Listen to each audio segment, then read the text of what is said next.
Uno, la primera cosa sería, y vamos a regresar al texto del libro, y sería sobre el carácter de clase de los intelectuales y por qué sus ambivalencias tienen que ver en gran medida con sus intereses de clase.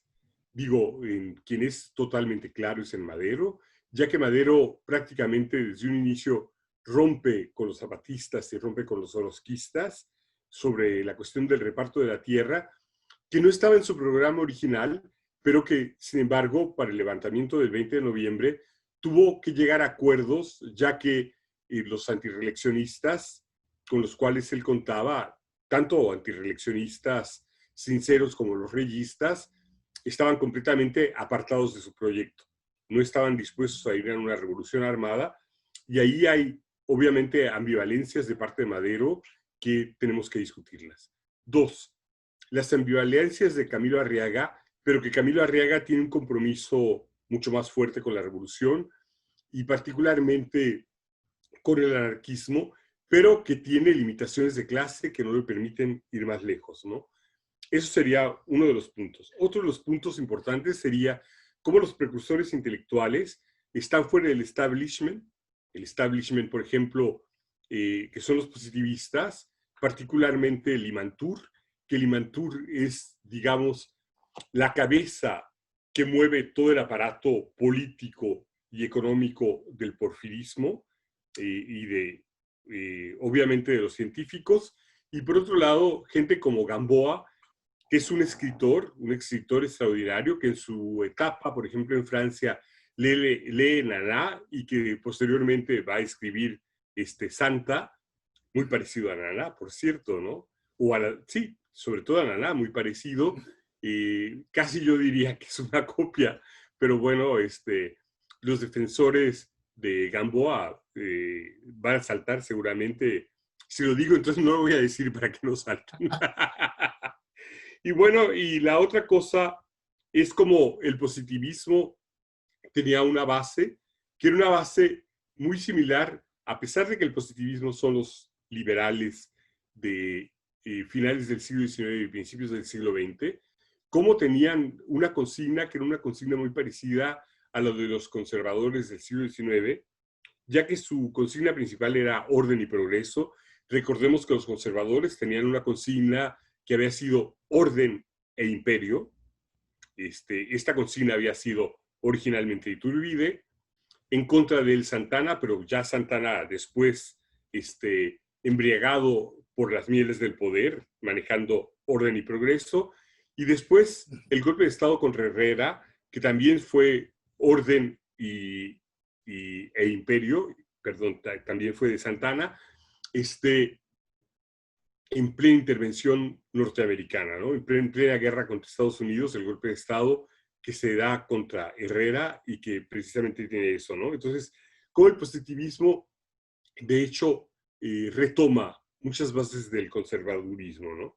Y el otro punto, que es un punto que me parece muy interesante, ya que, para empezar, anteayer fue el 80 aniversario de la muerte de León Trotsky, del asesinato de Trotsky, y una cosa que me llamó la atención fue gente como Camilo Valenzuela y el Chelis, que habían sido figuras muy importantes del estalinismo mexicano, que son amigos míos los dos, ¿no? Pero que eran así muy estalinistas, dieron una conferencia a los 80 años de Trotsky, la vigencia de sus ideas. Pero bueno, eso, no, más que discutir eso, lo que me interesa mucho es la tesis del desarrollo desigual y combinado, que se aplica en dos formas. O sea, Trotsky señala que el desarrollo desigual y combinado tiene mucho que ver con culturas en contacto, donde la cultura más atrasada absorbe lo más avanzado de la otra cultura.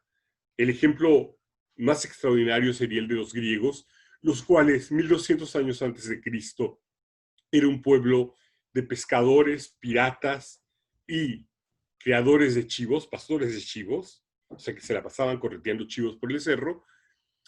Para el año, digamos, 650 anteriormente a Cristo, o sea, han pasado 5 siglos y medio de que eran un pueblo completamente atrasado, pero precisamente por la piratería que han entrado en contacto con estos pueblos avanzados de Egipto y de Mesopotamia, podemos ver que están desarrollando una escultura de los Q2, que sería una escultura muy precaria en relación a la escultura que existe tanto en Mesopotamia como en Egipto. Y en el año 450 tienen el lanzador de discos, el discóbolo, ¿no? Que es una escultura mucho más desarrollada que la de Egipto y que la de Mesopotamia, y cómo en ese desarrollo desigual y combinado, incluso en esta cultura en contacto, logran ellos, sin tener que pasar todas las etapas de Egipto, aprovechar Mesopotamia, desarrollar su propia cultura y avanzar, y que eso es el desarrollo desigual y combinado, pero que cambia en la época del imperialismo, porque el imperialismo en su época, a partir de entonces, por ejemplo, podemos ver que podemos ir a un pueblo completamente atrasado en la sierra de alguna parte de México, donde la gente difícilmente tiene niveles de alto desarrollo en su comunidad, pero sin embargo, por ejemplo, van a tener, y voy a mencionarlo en griego, tenis Nike, porque Nike quiere decir victoria, y de ahí vienen los Nike. Entonces tienen tenis Nike, o sea que hay un desarrollo desigual y combinado, pero, o sea que el capitalismo está ahí presente, pero el capitalismo está presente de acuerdo a las necesidades del imperialismo, donde el imperialismo lleva las tecnologías más avanzadas. Por ejemplo, recuerdo que en los 90 la Ford de Hermosillo era la planta más productiva a nivel mundial, o sea, con el mayor desarrollo tecnológico, pero sin embargo era dictado por las necesidades del imperialismo norteamericano, y para que Ford pudiera competir en contra de Toyota, en contra de Nissan, en contra de Renault, en contra de Citroën, etcétera, ¿no? Entonces, el desarrollo desigual y combinado, por ejemplo, en la época del imperialismo, no permite un desarrollo autónomo, sino que es un proceso, como diría Pierre Salama, en el cual el desarrollo está impreso y está dominado por la economía dominante, y no permite que las economías periféricas se desarrollen, sino que van a desarrollar las necesidades del imperialismo en su zona. Entonces serían los puntos fundamentales sobre los cuales me interesaría hablar, que menciona el libro, y que, por ejemplo, el ejemplo que estoy dando precisamente de la Ford de Hermosillo sería un ejemplo que tiene que ver en el caso de los ferrocarriles, no recuerdo, pero sí fue Iñaki. Iñaki señalaba que el desarrollo de los ferrocarriles en México estaban más determinados por los intereses de la economía norteamericana que por los intereses del desarrollo de la economía nacional, donde, por ejemplo, tal vez hubiera sido más importante que el tren pasara, digamos, por la zona lagunera, y de ahí tuviera una vertiente a Mapimí y a Ojuela y a otros lugares, que hubiera sido de acuerdo a las necesidades del desarrollo del capitalismo mexicano, pero que no tenía que ver con el desarrollo del capitalismo norteamericano, y que entonces, en vez de haber una troncal, el tren iba directamente a Norteamérica. Ok. Bueno, son muchas cosas, pero podemos retomar algunas. Lo de la cuestión de clase sí es muy interesante, porque además de Madero y Arriaga y todo, hay otros que son menores que son igualmente importantes. Por ejemplo, y esta es una de las cosas que quería decir acerca de este libro. Un libro clásico como este, lo que debe es despertar interés en ahondar en ciertos de los puntos, ¿no? O sobre todo los cabos sueltos que quedan por ahí. Uno de ellos es por ejemplo, Luis Cabrera. Luis Cabrera fue uno de los personajes Claro. que, que no disfrutó, o más bien eh, que Madero no lo aprovechó. Entonces él uno de los reportes que vi hace poco de los ingleses decía, bueno, pues lo que pasa es que Cabrera siempre estuvo descontento con Madero. En cambio, fue clave para encontrarse posteriormente con Woodrow Wilson, y para establecer contactos y representarlo y convencerlo que lo que él tenía que decir era lo importante y demás. Woodrow Wilson tenía cierta afinidad por la gente bien parecida, por los hombres bien parecidos. Es algo que no se ha discutido mucho. Pero algo de la personalidad de Cabrera convenció a Woodrow Wilson que lo que él estaba diciendo era importante. Entonces, pero estos son de los personajes que se quedaron un poco al margen, ¿no? Los más conocidos, por supuesto, son Orozco y son Zapata. Pero yo creo que esta cuestión de Madero y lo que lo llevó finalmente a que, o lo que llevó finalmente a que hubiera tantas o varias conspiraciones en su contra, es que no logró, que prometió demasiado y no logró consolidar su llamado y que abandonó a muchos de los que había invitado a sus filas. Entonces, esto sí me parece muy importante y, y es algo que hay que retomar, ¿no? Yo creo que Madero, quizá más sus hermanos y su padre estaban como más interesados y más con los pies más en la tierra que él. Él era más un Idealista. idealista, eh, pensaba en muchas cosas, pero en realidad no logró eh, pagar con lo que con la moneda que había ofrecido pagar, ¿no? Y esto es lo que es una de las cosas interesantes y más que nada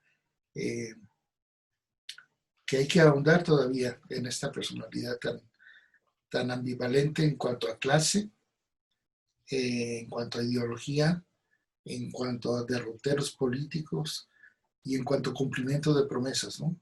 Porque creo que una de las cosas que llevó a Madero a perder la jugada es que eh, después de sus promesas las olvidó.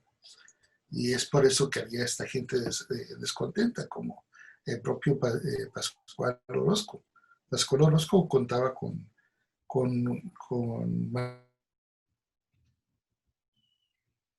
pero finalmente se dio de baja, ¿no? Ya dejó de ser parte de las filas maderistas y esto es algo que responde directamente a esta falta de compromiso de Madero con grupos o con personas o con personajes quizá que representaban un cambio en el status quo. La reforma agraria no era primordial para Madero ni para su familia cercana o colaboradores. Era Eran enemigos de la reforma agraria. exactamente. Entonces, eh, pero la gente que estaba como muy dispuesta al cambio y las palabras de Madero, cayó por estas promesas, ¿no? Y finalmente lo que sucedió aquí, y esto es lo interesante, es que al no cumplir empezaron a brotar grupos de descontentos, líderes descontentos, y empezó a perder esa popularidad que lo llevó a la presidencia en primer lugar. Ahora, hay otra cosa que nada más quiero mencionar de paso, pero que me llamó la atención en uno, y no puedo ubicar exactamente, pero creo que tiene que ver con archivos ingleses, que un grupo de extranjeros descubrió cajas y cajas de votos que no habían sido abiertas. Eh, lo dijeron en una correspondencia más o menos privada, pero si esto es cierto, me lleva a pensar que no se trataba, que realmente no fue una victoria democrática como la pintan los historiadores tradicionales, pero que sí estaba todo dispuesto para el cambio, ¿no? Entonces esto me llama más o menos la atención.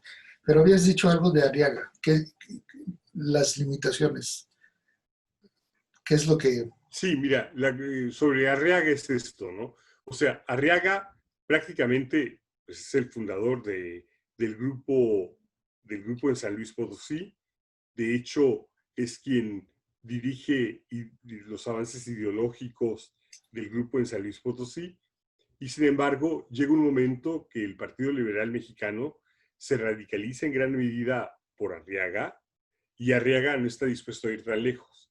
Y entonces es cuando Arriaga crea el Partido Liberal que era un partido mucho más cercano en cierta medida a Madero que al Partido Liberal Mexicano, pero sin embargo, a pesar de la cercanía con Madero, obviamente que no está dispuesto a romper, digamos, con el orozquismo, con el zapatismo, no está dispuesto a romper con muchos de ellos, y eso hace que Camilo Arriaga, al final de cuentas, decida él personalmente no engancharse con el proyecto maderista, el cual lo ve como un proyecto completamente tímido, completamente burgués, en contra precisamente de lo que ha luchado.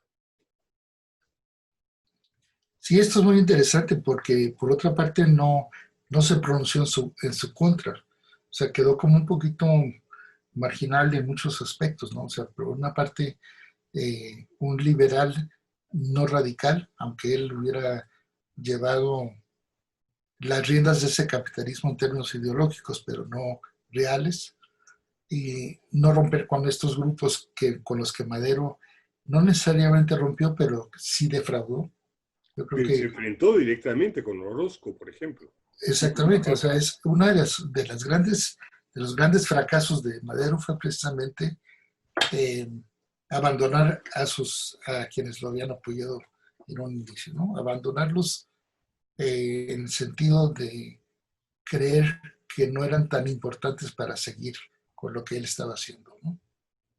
Y de hecho engancharse Avanzar por su cuenta. con el equipo de Porfirio Díaz, ¿no? Exacto, porque mencionaste a alguien más y quiero decir un par de cosas con a Limantur. Limantur. Limantur es una persona clave. Eh, Hay un libro que nunca se tradujo y nunca supe por qué, porque es un libro muy interesante, del dueño de dos periódicos en Ciudad de México, uno en español y otro en inglés. Se apellidaba Bell, no me acuerdo de su primer nombre en este momento, pero Bell habla de cómo Limantur también empezó a romper con Porfirio Díaz. Habla de un gran banquete, creo que fue en 1910, en una de las festividades, y que todo el mundo estaba alrededor de la mesa y había un vacío, una silla desocupada que era la que correspondía a Limantur. Eh, Limantur se fue a Europa, se fue a París, me parece, y este periodista lo siguió a París. Eh, no me gusta llamarlo un periodista porque era más que periodista, era realmente un investigador y Limantur le permitió ver sus archivos personales. Entonces me imagino que pasó bastante tiempo ahí en su casa o revisando los archivos y, y, fue una parte crucial de su libro se llama La vergüenza política de México, The Political Shame of Mexico. Y es un extraordinario libro que habla de muchas cosas, entre otras que lo han retomado otros autores, de una reunión conspirativa en la que se habla de la muerte de Madero y de la que se sale Victoriano Huerta. Él estaba en esa conspiración de generales y coroneles y demás. Y se habla de la muerte de varias personas esto es justamente después del levantamiento, cuando ya había muerto el general Reyes. Y entonces uno de los hijos en venganza quería matar al que lo... Y bueno, alguien más habló del hermano de Madero, pero cuando se discutió la muerte de Madero, Huerta se opuso terminantemente. Eh, Bell y después Edith O'Shaughnessy, que fue la esposa del encargado de asuntos de la embajada, después de que salió el otro Wilson, el Wilson embajador de México, habla también de esta reunión. Y lo que ella dice es, bueno, al salir, a soltar la puerta y dejar a los conspiradores por su cuenta, eh, Huerta se jugó su suerte. Entonces, Bell habla muy bien de esta conspiración, de cómo estaban reunidos, quiénes estaban ahí, estos coroneles y demás. Habla de algunos de los, da sus nombres. Eh, pero sí es muy interesante ver cómo eh, dentro de toda esta conspiración y todo esto, este Limantur se queda un poco al margen de todo, ¿no? Porque era alguien que buscaba, obviamente, su interés personal, pero también era extraordinariamente astuto. Y a mí me llamó mucho la atención que le hubiera abierto los sus a este autor, a Bell, porque Aquí hay él, otro punto en el sí, cual te quiero señalar el Limantur, ¿no? Creo que el Limantur traía todo un proyecto desarrollista para México. uh-huh, Y la primera revuelta del 20 de noviembre no causó realmente estragos militares ni económicos al país. Y creo que Limantur tenía miedo de que una segunda confrontación destrozara precisamente el desarrollo del país. ¿No es así? sí, yo creo que sí. O sea, él era muy temeroso, era muy cuidadoso con las cosas, ¿no? Y esto, eh, me recordaste cuando yo empezaba a trabajar en los archivos, vine a Guadalajara y estaba acercándome al 20 de noviembre.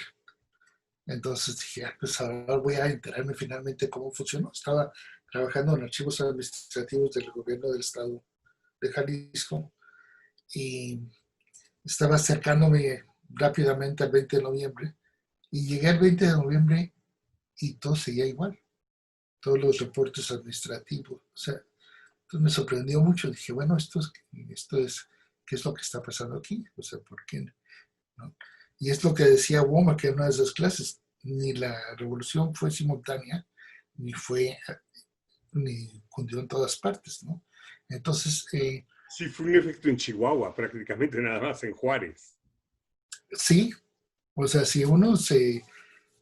es, si uno se quiere centrar en dónde fue la revolución, fue exactamente Chihuahua, fue Juárez, o sea, sí hubo otros levantamientos aislados y demás, pero no fue una revolución absoluta, ¿no? Ni Sí, simultánea. definitivamente, ¿no?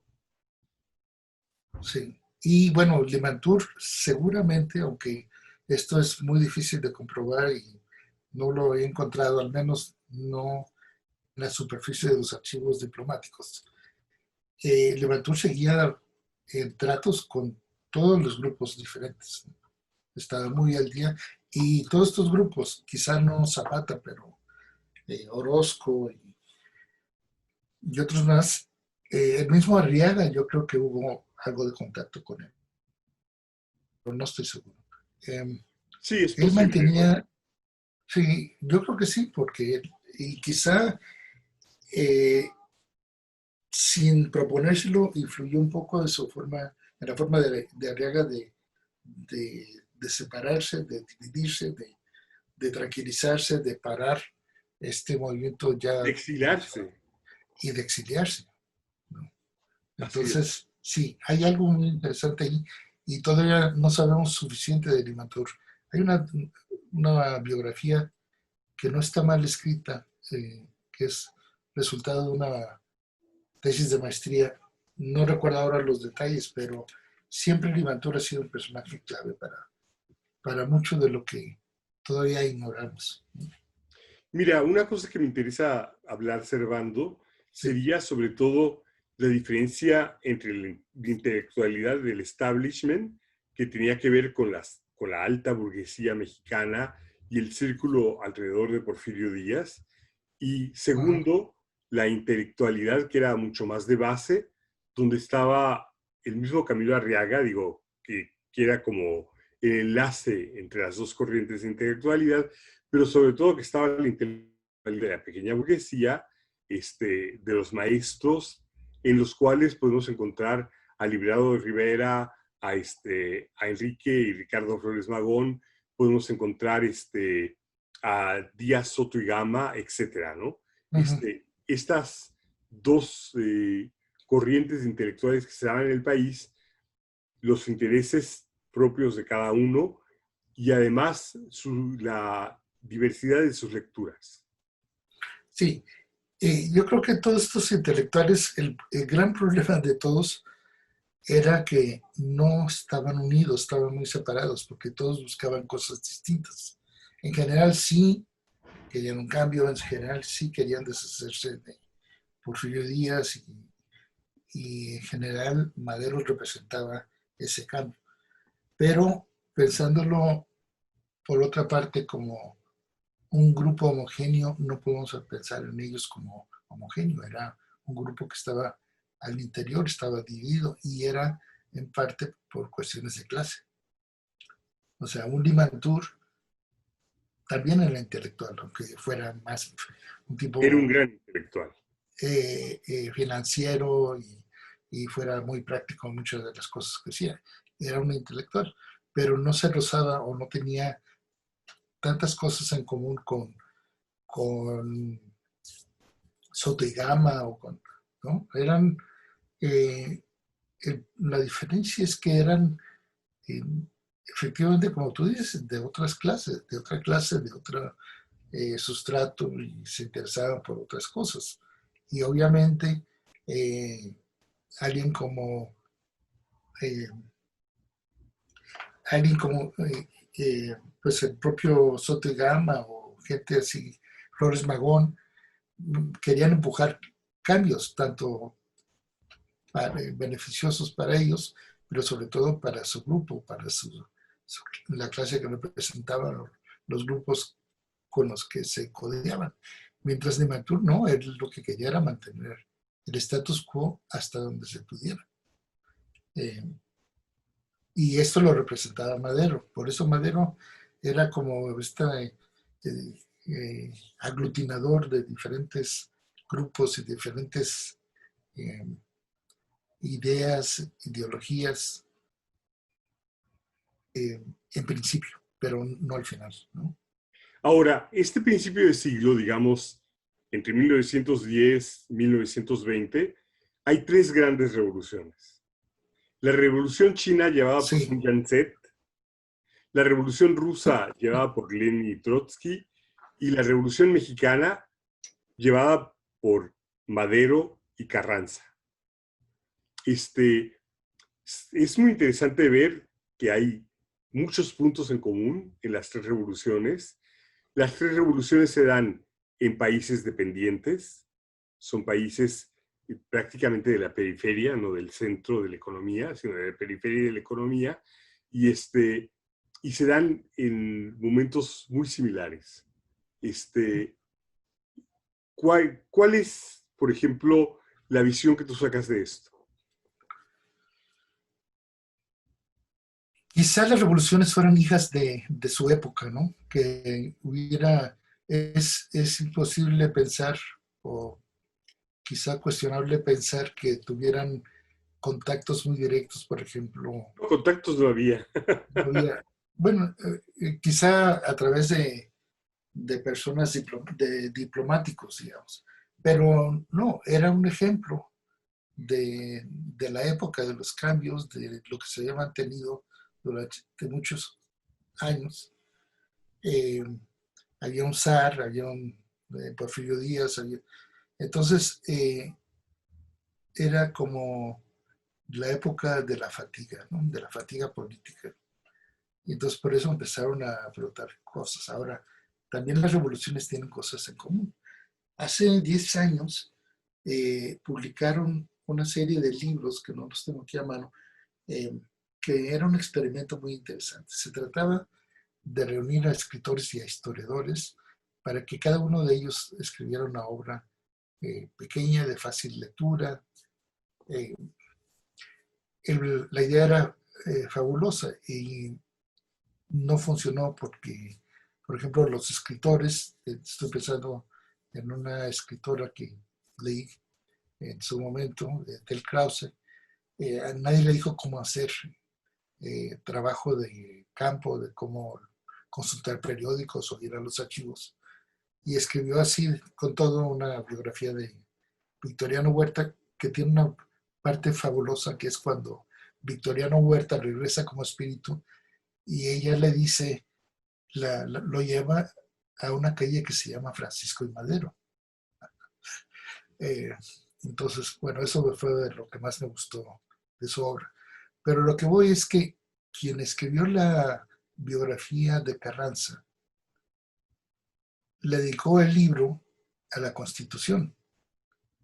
Y a mí me llamó mucho la atención porque siempre hay una cuestión en torno a Carranza. ¿Qué tanto realmente fue revolucionario? ¿Y qué Claro. tanto fue original? ¿No? Y yo siempre me lo imagino como un tipo que fue muy astuto, muy que supo codear. eh, Se le ocurrió esto del constitucionalismo y como Woodrow Wilson no quería Huerta en México, porque él psicológicamente todo lo que tenía que ver con casas le afectaba mucho, entonces no quería uh, no, no, quería tener a alguien como Huerta de vecino, ¿no? La Constitución es lo que tienen en común todas las revoluciones. Entonces, ¿cuál era la parte original de Carranza? Más allá de cómo se llamaban constitucionalistas, cumplir con armar una nueva constitución, de renovarla, cambiarla y demás. ¿Por qué el autor de este libro sobre Carranza solamente le dedicó el libro a la Constitución? Entonces yo creo que es una pregunta obviamente que no tiene una respuesta fácil, pero mmm, es difícil hablar a veces de Carranza como un verdadero revolucionario. Estratega sí, astuto también, supo aliarse con las personas, eh, supo mantener a Pancho Villa porque tenía en jaque a Huerta hasta el día siguiente que Huerta salió de México, que fue el 15 de julio del Y de 14. hecho no lo deja avanzar al centro del país, le ordena no avanzar. Exactamente. Entonces, lo protege, ¿no? También posteriormente lo ayuda cuando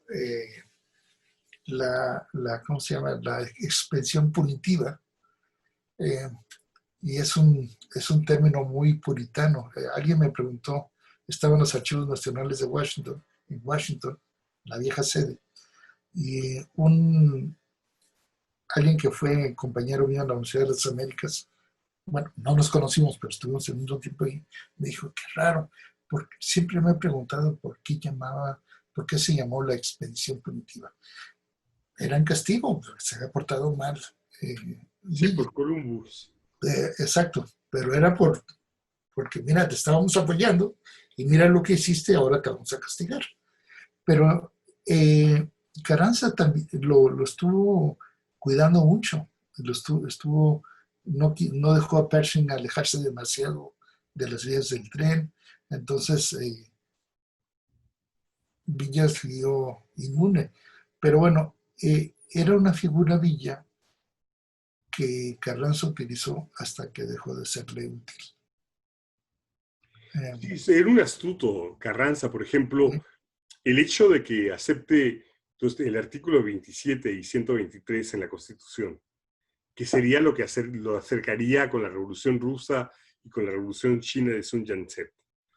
El hecho de que acepte estas cosas para, digamos, soldar la alianza con la Casa del Obrero Mundial y lograr romper toda posibilidad de pacto obrero-campesino en México, y el hecho de que después de que está consolidado en el poder, persiga a los miembros de la Casa del Obrero Mundial. Es una contradicción.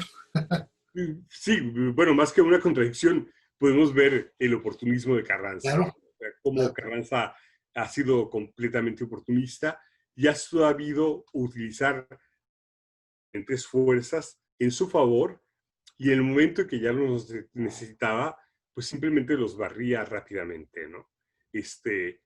Eso yo creo que queda muy claro con Carranza, y que es algo que Carranza realiza magistralmente, desafortunadamente. Yo digo desafortunadamente por el futuro que se forjó en México. Yo creo que el México se forjó de acuerdo a los cánones que dictaron Carranza y Obregón. que después rompieron.